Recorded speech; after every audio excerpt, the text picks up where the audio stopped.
Alors que le président Trump s'agite pour essayer de trouver une issue à la guerre avec l'Iran, il continue d'envoyer devant les caméras des gens qu'il apprécie pour dire des choses qui sont, disons-le gentiment, un peu étranges. Il envoie aussi d'autres personnes, ou peut-être qu'elles y vont d'elles-mêmes sur Fox News, puisque c'est apparemment ce que le président Trump passe une bonne partie de son temps à regarder, pour tenter de le convaincre qu'il fait ce qu'il faut, même si, en réalité, c'est exactement le contraire. Ça me fait penser à Baghdad Bob. Si vous vous souvenez de lui, pendant la fameuse période de la guerre du Golfe en 1991, il répétait à qui voulait l'entendre que toutes ces histoires d'invasion américaine étaient absurdes, qu'il n'y avait rien de vrai là-dedans, qu'il n'y avait pas de chars américains en Irak.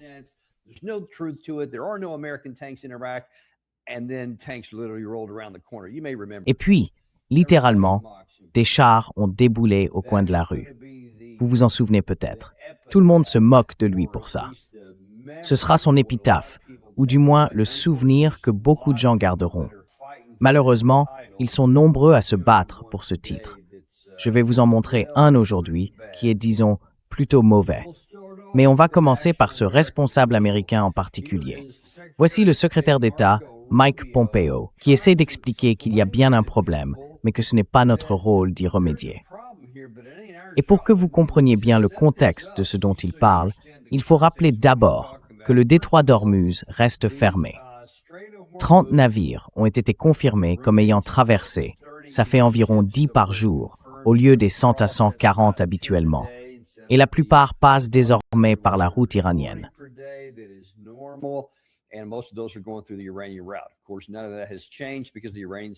Bien sûr, rien de tout cela n'a changé, parce que la partie iranienne continue d'affirmer qu'un navire a été touché ce matin, encore un, au large des côtes omanaises. Donc, du côté iranien, on continue de dire « oui, si vous voulez insister, nous ne céderons pas ». Autrement dit, même ce matin, un autre navire a été frappé parce que l'Iran garde le contrôle du détroit d'Ormuz. Mais maintenant, comme on en parlait récemment, les Houthis soutenus par l'Iran ont déclaré que l'embargo maritime contre l'Arabie saoudite s'intensifie au point de devenir une menace pour le marché du pétrole, puisque le Bab el-Mandeb est désormais fermé au trafic saoudien. J'ai vérifié il y a quelques minutes, juste avant de venir ici. Pour l'instant, aucun navire n'a été attaqué. Il y a bien du trafic qui passe, mais pas de navire saoudien.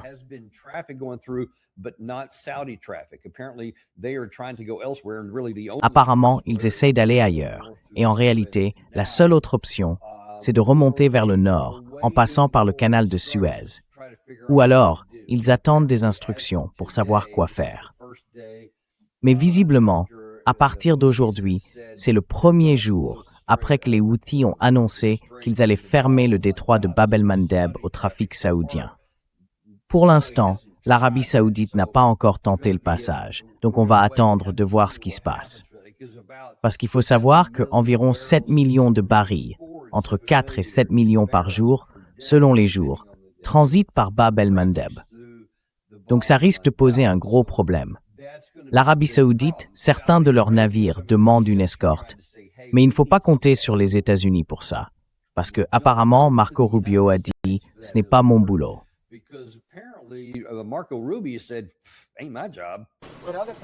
Mais les autres pays doivent commencer à se mobiliser et à apporter leur contribution, que ce soit en matériel ou en financement pour partager cette charge.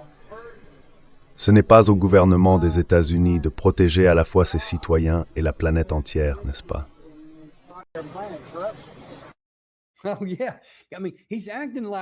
Ah oui, je veux dire, il agit comme si quelqu'un était venu le supplier d'aller aider.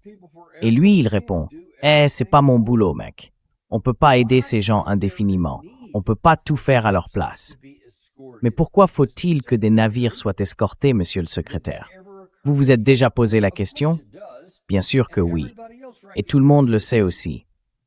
Mais le secrétaire d'État Rubio et presque tous les responsables américains qui passent à la télé font comme si tout ça nous était tombé dessus par hasard. Comme si on nous demandait de faire des choses déraisonnables pour des profiteurs, des gens qui veulent juste un repas gratuit, ou peu importe. Pas comme si c'était parce que nous avons provoqué un énorme problème mondial, une catastrophe économique majeure, qui est en train de se dérouler sous nos yeux, à cause de la guerre que nous avons choisie. La guerre que le président Trump a choisie et que le secrétaire Rubio a soutenue sans réserve.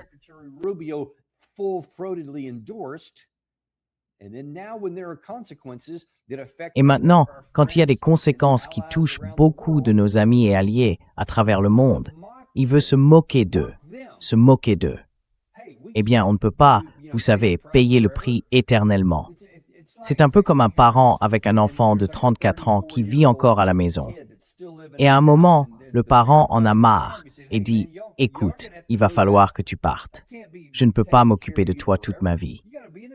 Il faut que tu deviennes adulte à un moment donné. » Sauf que là, ce n'est pas du tout le même cas. Ici, c'est le parent, en quelque sorte, qui a causé le problème et qui a brûlé la maison de l'enfant. Et maintenant, l'enfant n'a plus nulle part où aller, sauf dans le sous-sol du parent. Voilà, c'est plutôt ça, la bonne analogie, je dirais.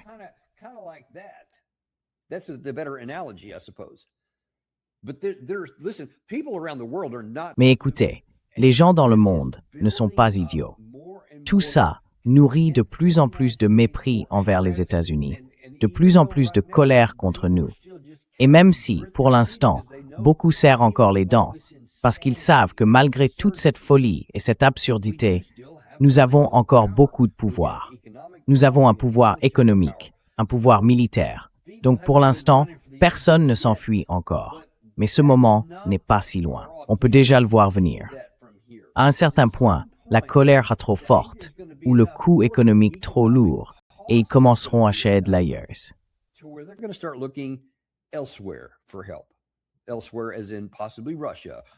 Ailleurs, que ce soit en Russie, en Chine ou n'importe où ailleurs, sauf aux États-Unis. On commence à voir poindre l'idée que même l'Europe pourrait finir par dire « Eh bien, vous savez quoi? Vous ne nous rendez vraiment pas service. En fait, non seulement vous ne nous aidez pas, mais vous nous causez du tort, au point que même une rupture avec vous coûterait très cher à l'Europe par rapport à la situation actuelle et à ce qu'elle en retire, ou du moins à ce qu'elle pense en retirer. Mais le jour viendra où même l'Europe finira par dire « Vous savez quoi? Ça n'en vaut plus la peine. » Et elle suivra sa propre voie, que ce soit en se rapprochant de la Chine ou simplement en avançant par elle-même. Ça, on ne le sait pas encore.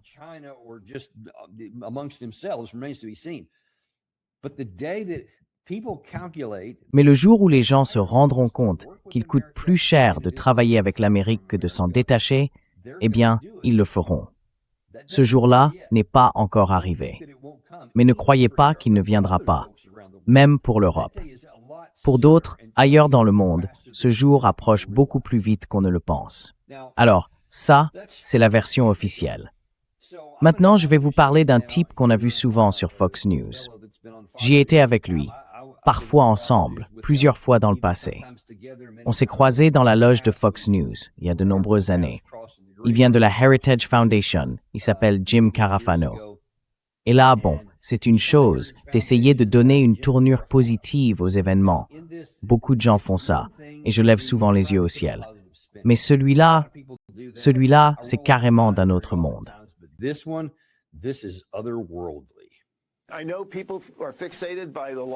Je sais que les gens se concentrent sur les pertes, qui sont terribles, et sur le temps que tout cela prend. Mais notre position dans la région est la plus forte qu'elle ait été depuis la fin de la Seconde Guerre mondiale. Je veux dire, vraiment, nous gérons cette situation depuis l'époque de Jimmy Carter. Depuis ces années-là, jamais nous n'avons eu une position aussi solide dans la région pour construire un avenir meilleur. Et ça veut dire moins de problèmes pour nous, moins de travail, une Amérique plus sûre. Je pense simplement que c'est le prix à payer. Croyez-moi, ça portera ses fruits pendant des décennies.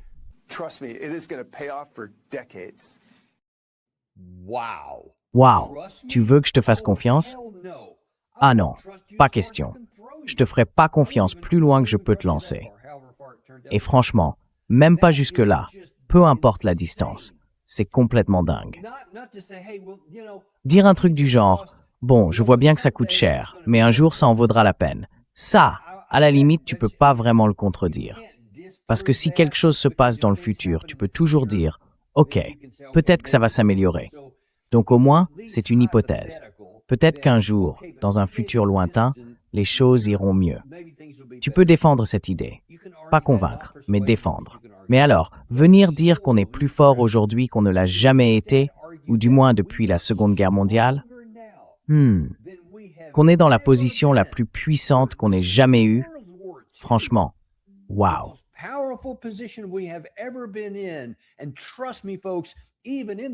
Croyez-moi, mes amis, même dans ce futur lointain, ça en vaudra la peine. Alors je me dis, d'accord, prenons-le au mot, et regardons simplement les faits, si vous voulez, sur la situation actuelle. Je viens de vous dire que le golfe Persique est bloqué au niveau du détroit d'Ormuz. Donc il y a à nouveau un double blocus. Pratiquement rien ne sort. Il y a un peu de fuite, une dizaine de navires par jour. Donc ça veut dire que la majorité du pétrole, du gaz et de tout le reste qui devrait en sortir ne sort pas. Et maintenant qu'on a ajouté le Bab el-Mandeb pour le pétrole saoudien, ce qui retire potentiellement encore plus de pétrole du marché mondial, eh bien les prix vont grimper et tout le reste va suivre.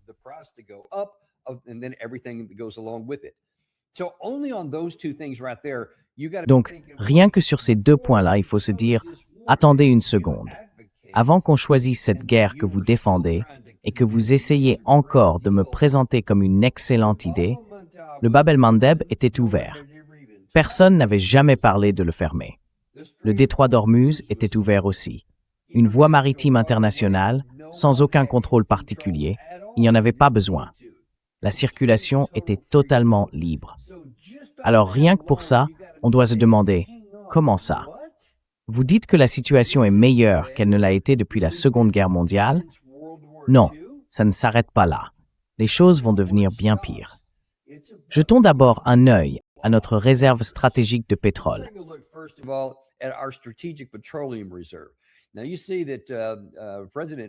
Vous voyez, le président Biden a beaucoup utilisé la réserve stratégique de pétrole, surtout pour des raisons politiques.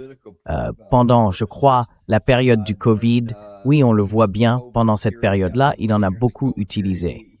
Et moi, j'ai trouvé ça mauvais, parce que ce n'est pas à ça que sert la réserve stratégique de pétrole.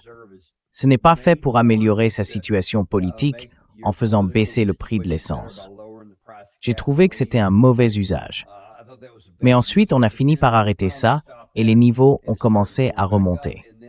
Et maintenant, à cause de la guerre que le président Trump a choisie, on est au plus bas depuis 1983. 1983. Et vous voyez, l'indice tout à droite continue de baisser. Et chaque jour où le détroit d'Ormuz reste fermé, ce chiffre va continuer à descendre. Ou alors, on va devoir arrêter d'exporter, parce que c'est principalement ce qu'on fait.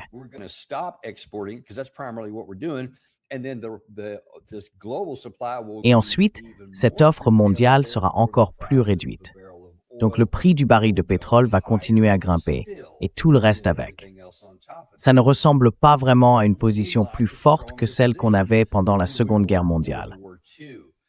Dans notre composante aérienne, on a perdu au moins 42 appareils et apparemment un autre MQ-9 Reaper. Donc ça fait au moins 43, peut-être plus, parce que le Pentagone n'a pas vraiment été transparent sur les pertes. Mais regardez tous ces avions détruits ou endommagés depuis le début de ce conflit. Tout ça parce qu'on a choisi une guerre qu'on n'avait pas besoin de mener. Ça ne donne pas l'impression que notre armée de l'air soit aussi forte qu'elle l'a été depuis la Seconde Guerre mondiale. Et celle-là est importante. Les attaques iraniennes ont endommagé jusqu'à présent 20 sites militaires américains.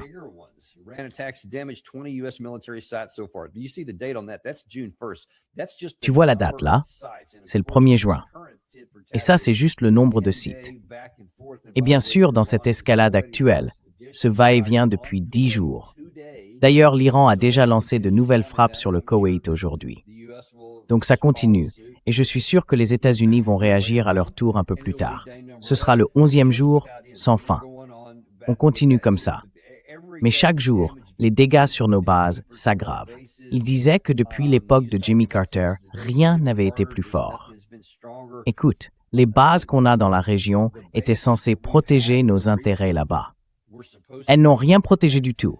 On n'a même pas pu se protéger nous-mêmes.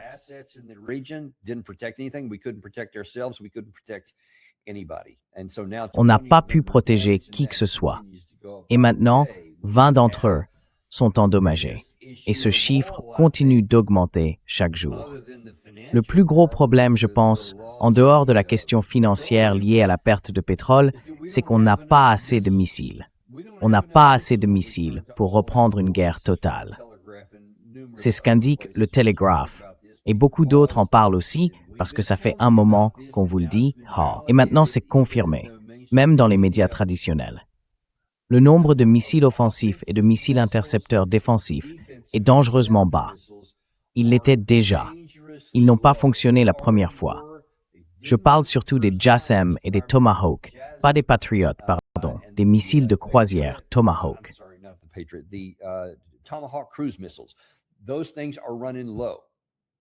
Ces trucs-là commencent à manquer. Et je veux dire vraiment à un niveau critique.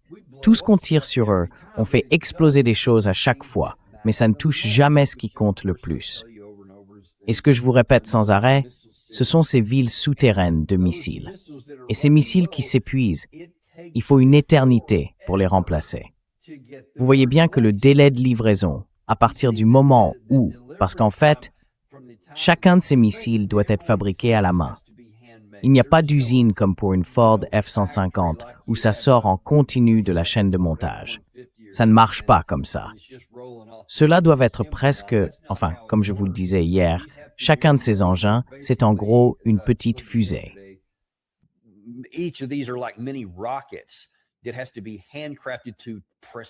Tout doit être fabriqué à la main, avec une précision incroyable, vraiment au millimètre près, pour chaque composant de cet engin. Et il faut tous les produire. D'après le CSIS, j'ai vu d'autres estimations un peu plus basses, surtout pour le Patriot là en bas. On parle de 3 900 000 $ pièce et de 28 700 000 pour le SM-3. C'est un missile tiré depuis un avion. Vous voyez, on parle de 64 mois ici. Mais peu importe le chiffre exact, c'est énorme. C'est absolument colossal.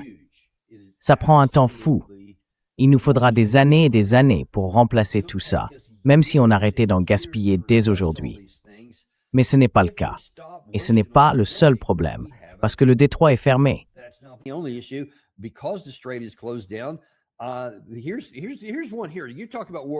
En voici un. Vous parlez de la Seconde Guerre mondiale. Et si on revenait un peu en arrière, avant que les choses ne commencent vraiment à s'intensifier. Allons jusqu'en décembre 2025. Ce jour-là, le prix du pétrole était de 59 $, précisément le 1er décembre. Et la moyenne pour le mois de décembre était de 2,89 $ le gallon d'essence. En haut à droite, vous voyez le prix juste avant qu'on prenne l'antenne ce matin à 7h22, 84 $. Donc un peu plus haut, 25 $ de plus, presque exactement. Voilà où on en est pour l'instant. Et puis en bas à droite, vous voyez le prix de l'essence aux États-Unis aujourd'hui, 4 $ le gallon. Donc de 2,89 $ à 4,01 $. Je ne sais pas, mais pour moi ça ne semble ni mieux ni plus fort. Peut-être que quelque chose m'échappe.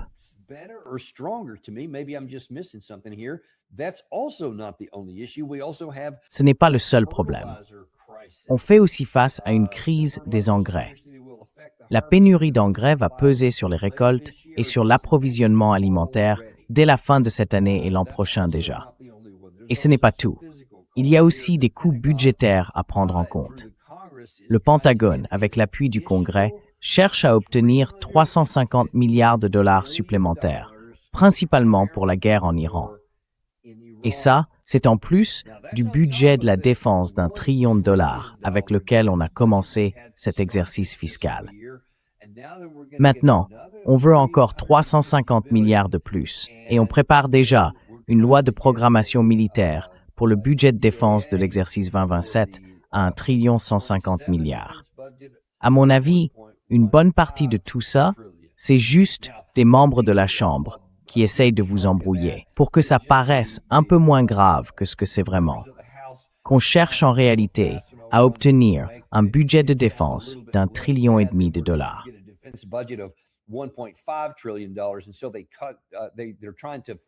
Alors, ils essayent de répartir les dépenses différemment. Environ 350 milliards de dollars maintenant, puis un peu plus d'1 trillion plus tard, au lieu d'1,5 trillion d'un seul coup. Une partie de cet argent sert à couvrir des coûts supplémentaires qu'on a déjà engagés ici. Mais franchement, je ne sais pas, ça ne donne pas l'impression qu'on soit plus fort aujourd'hui. Surtout quand on doit dépenser 350 milliards rien que sur les 2 derniers mois de l'année, à cause de cette guerre qu'on a choisie. Et bien sûr, le coût le plus lourd, c'est celui en vies humaines. Jusqu'à présent, 18 militaires américains, à notre connaissance, ont été tués au combat. Plusieurs autres ont été grièvement blessés. Et d'après les rapports que j'ai vus, beaucoup sont en soins intensifs à Landstuhl, en Allemagne, pardon. Je voulais dire Landstuhl, pas Ramstein. Et peut-être aussi dans d'autres endroits.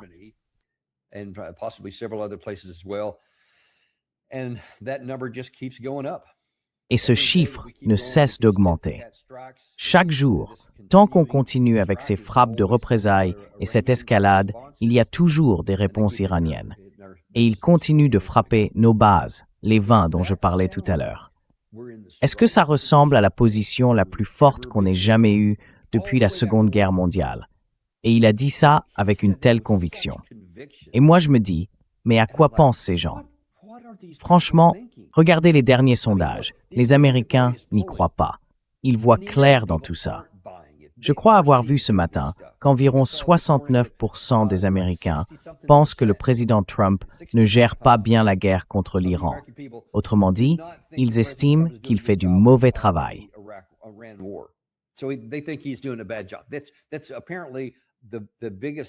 Apparemment, c'est le niveau de rejet le plus fort pour une guerre, à ce stade, depuis qu'on suit ce genre de données. Sans doute depuis la guerre du Vietnam. Parce qu'en général, les guerres sont populaires au début, puis l'opinion baisse avec le temps. Là, ça ne fait que quelques mois, et c'est déjà extrêmement impopulaire. Et une partie de la raison, c'est que les gens se disent « on n'est pas idiots ». Vous ne pouvez pas dire qu'on est les plus forts, alors qu'on subit toutes ces pertes. Nos finances s'effondrent. Vous balancez encore plus d'argent dans la défense. Vous nous prenez de l'argent dans les poches avec les embargos parce que le détroit est fermé, parce que le prix du baril de pétrole augmente, et donc le prix de l'essence, du diesel, des engrais, de tout, absolument tout, grimpe.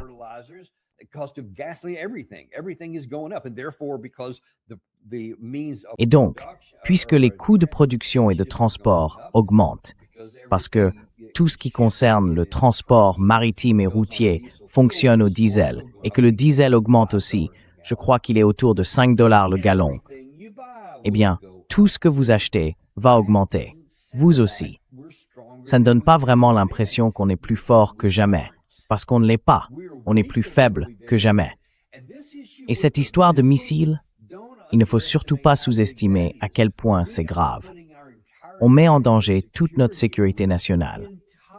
Complètement.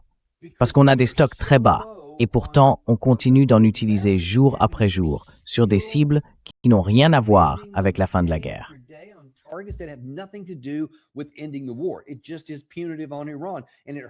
C'est purement punitif envers l'Iran. Ça leur fait du mal, ça tue des gens, et apparemment, c'est acceptable. Pourtant, on vide nos stocks et on se met en danger si jamais on devait entrer dans une guerre qui ne serait pas de notre choix, contre, disons, la Chine, la Russie, la Corée du Nord ou un autre adversaire de ce niveau. Et là, on aura besoin d'énormes quantités de tous ces systèmes de missiles. Les THAAD, les PAC-3, les JASSM, les missiles de croisière longue portée, les Tomahawk, tout ce que vous voulez, les HIMARS, les HAC et TAC MS, on aura besoin de tout ça. Et on continue de tout gaspiller juste à cause de l'ego du président Trump.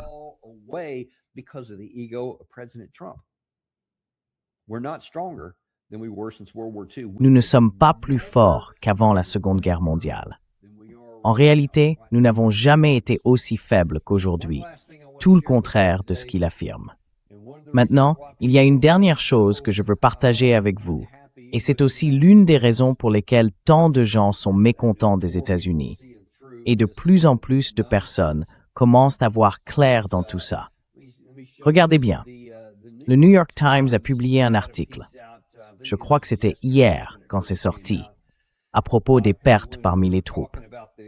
L'article dit que le Pentagone aurait retenu beaucoup d'annonces concernant les victimes. En fait, il y en a eu bien plus que ce qu'on veut nous faire croire.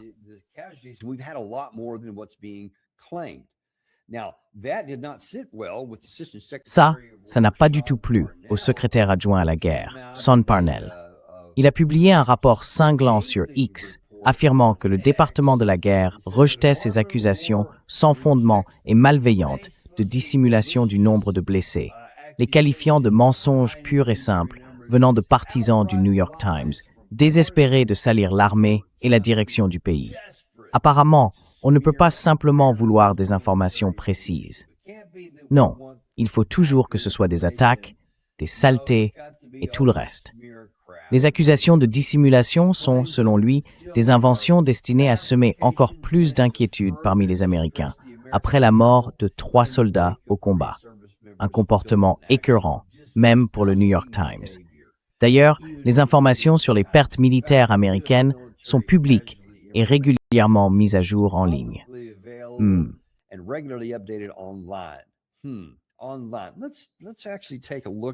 En ligne. Regardons ça de plus près, parce que je pense qu'on va voir des informations intéressantes ici. D'abord, je veux revenir sur un point. C'était le 22 juin, et à ce moment-là, le Pentagone annonçait qu'on comptait environ 400 blessés. Maintenant, ici, attendez, si j'ouvre celui-là, voilà. Ça, c'est une information d'hier aussi.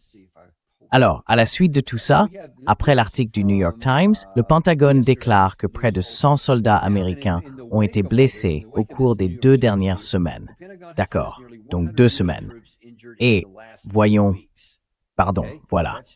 Donc le Pentagone affirme que 100 soldats ont été blessés ces 2 dernières semaines parce qu'il commence maintenant à diffuser ces informations.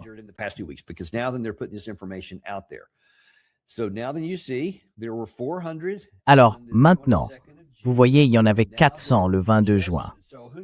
Et depuis, qui sait combien entre le 22 juin et le 7 juillet? On n'en sait rien, mais il y en a eu un certain nombre, puisque des missiles tombaient pendant une bonne partie de cette période. Donc, si je fais le calcul, ça devrait faire au moins autour de 500, peut-être un peu plus.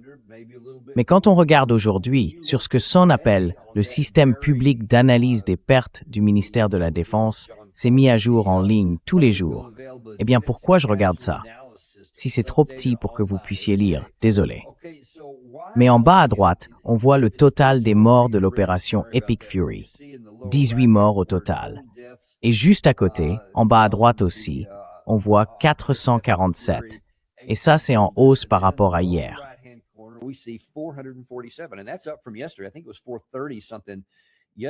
Je crois qu'hier, c'était 430 et quelques. Et maintenant, aujourd'hui, c'est passé à 447. Comment ça peut être 447 si on avait 400 plus 100, ce qui fait environ 500, et qu'en plus on en a eu d'autres depuis?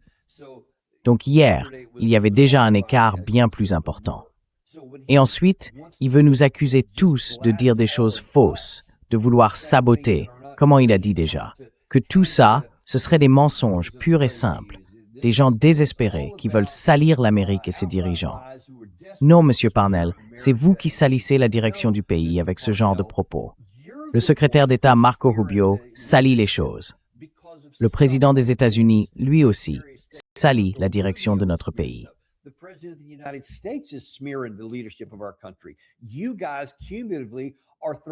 Vous êtes en train, collectivement, de vous couvrir de boue en pointant du doigt tout le monde, en les condamnant, alors qu'il est évident que vous mentez. Vous ne dites pas la vérité, pas du tout, parce que tout le monde le voit. On peut compter, on peut voir ce qui se passe avec toutes ces cibles. On voit bien qu'on se fait frapper tous les jours. Très bien, on frappe l'Iran tous les jours, mais ça, ce n'est pas toucher les seules cibles qui comptent vraiment. Ces villes de missiles, avec les drones, les missiles, et toute la capacité de production souterraine qu'on ne peut même pas atteindre.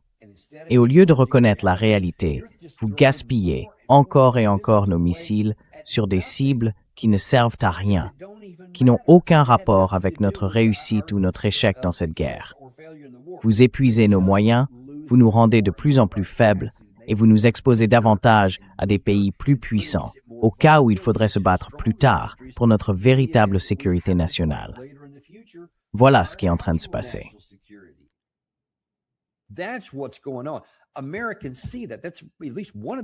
Les Américains le voient bien. C'est au moins une des raisons pour lesquelles ils sont si en colère à propos de toute cette question de confiance.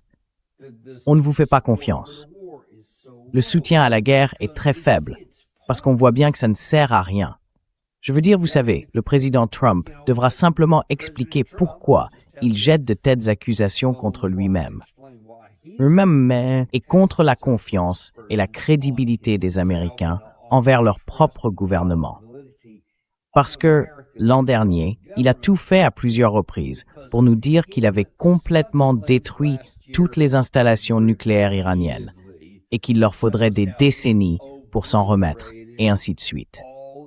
Et puis là, il y a quelques jours, il a dit qu'en fait, ils étaient à 2 semaines d'avoir une arme nucléaire. C'est pour ça que j'ai dû frapper, a-t-il expliqué.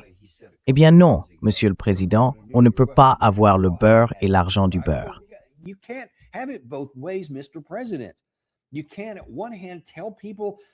On ne peut pas, d'un côté, dire aux gens qu'on a tout anéanti et qu'il faudra des décennies pour s'en remettre. Puis, quand ça nous arrange, leur dire à nouveau qu'ils étaient à 2 semaines d'y arriver. Ce n'était pas le cas. Et ce n'était pas anéanti à l'époque non plus. C'était endommagé, oui, mais pas détruit. Et il y a beaucoup de preuves, parce qu'ils en ont la capacité. Et pour tout ce qu'on en sait, ce que vous avez affirmé depuis le début, à savoir que tout cela visait à empêcher l'Iran d'obtenir une arme nucléaire alors qu'il n'en poursuivait pas une. Eh bien, on l'a confirmé dès 2006 et chaque année depuis 2003. Le plus pervers, c'est qu'avec toute cette dissimulation et cette guerre absurde, choisie sans nécessité, en plus de tous les coups que je viens d'évoquer, on leur a peut-être donné une raison de lancer un programme nucléaire. Pour autant qu'on sache, ils sont peut-être en train de courir vers la bombe à l'heure où on parle.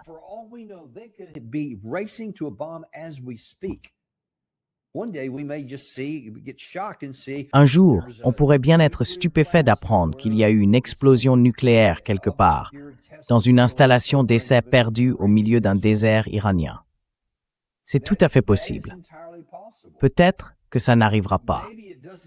Peut-être qu'en Iran, certains disent encore « Non, ce ne serait pas une bonne idée, parce que ça pousserait tout le monde à vouloir sa propre bombe, l'Arabie Saoudite, le Qatar et d'autres. » Donc ils se disent peut-être « Non, ce n'est toujours pas une bonne option. » Je ne sais pas, j'espère que c'est le cas. Mais il faut bien comprendre que l'un des risques et l'une des conséquences possibles de ce que nous avons déjà fait, c'est qu'on pourrait avoir sapé justement cet équilibre-là. Et je vous le dis, le mensonge que le président Trump répète sans cesse, selon lequel l'accord de 2015, le JCPOA signé à l'époque par le président Obama, aurait ouvert la voie à la bombe. C'est un mensonge que tout qu'on peut imaginer.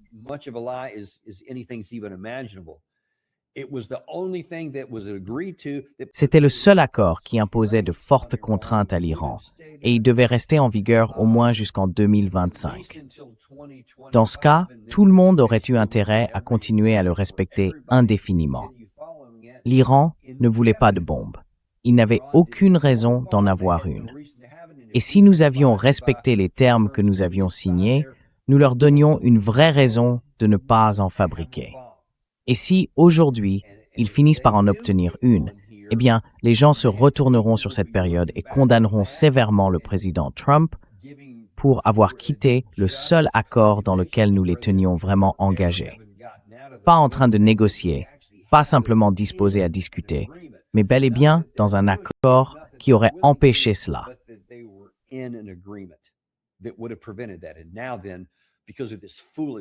Et maintenant, à cause de cette absurdité, non seulement nous avons perdu nos propres soldats, Non seulement cela nous a coûté des centaines de milliards de dollars, non seulement ça continue de nous coûter encore plus cher à l'avenir, avec des dépenses qui ne cessent d'augmenter, mais en plus, cela pourrait affaiblir notre sécurité nationale.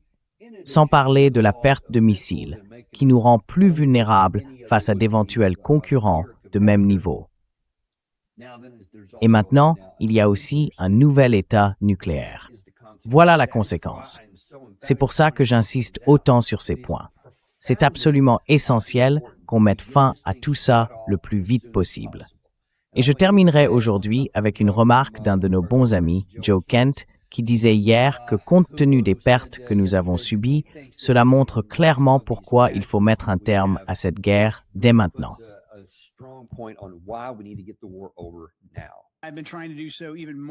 J'essaie de le faire encore plus depuis 24 à 48 heures, surtout après les nouvelles pertes tragiques que nous avons subies. Les Iraniens ont encore une fois montré qu'ils pouvaient sans doute rendre la situation bien pire pour nous. J'ai peur que si le président continue à s'entêter, comme on dirait que c'est le cas, on se retrouve face à un événement avec de nombreuses victimes.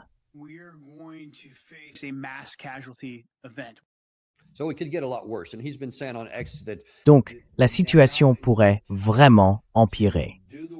Et il a dit sur X que c'est maintenant qu'il faut mettre en œuvre le plan de retrait, ce qu'on défend depuis le tout début, bien sûr. Et je suis tout à fait d'accord avec Joe Kent en ce moment. Il faut qu'on mette fin à cette guerre, parce que le nombre de victimes va continuer d'augmenter. À un moment donné, l'Iran va frapper une cible importante, comme une concentration de troupes ou autre chose. Et là, ce ne sera pas seulement 3 morts d'un coup. Ça pourrait être beaucoup plus, ou bien il pourrait toucher les zones où les soldats vivent. Pourquoi ils sont encore là? Je n'en ai aucune idée. Mais il a raison.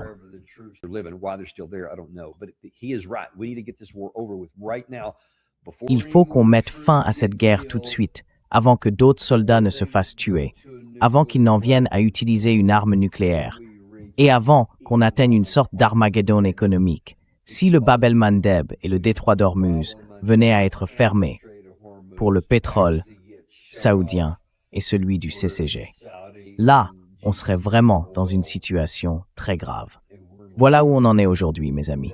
Merci d'être avec nous. On a plusieurs émissions qui arrivent un peu plus tard dans la journée, donc il y a encore beaucoup à suivre. Je crois qu'il nous en reste 3 pour aujourd'hui, donc vous allez avoir une couverture complète. On se retrouve tout à l'heure dans le Daniel Davis Deep Dive. Vous savez, je ne cherche pas à vous convaincre d'acheter de l'or, ni à vous dire comment gérer votre portefeuille boursier, mais il y a une façon de nous aider. Abonnez-vous, mettez un j'aime. Partagez cette émission à quelqu'un que vous aimez.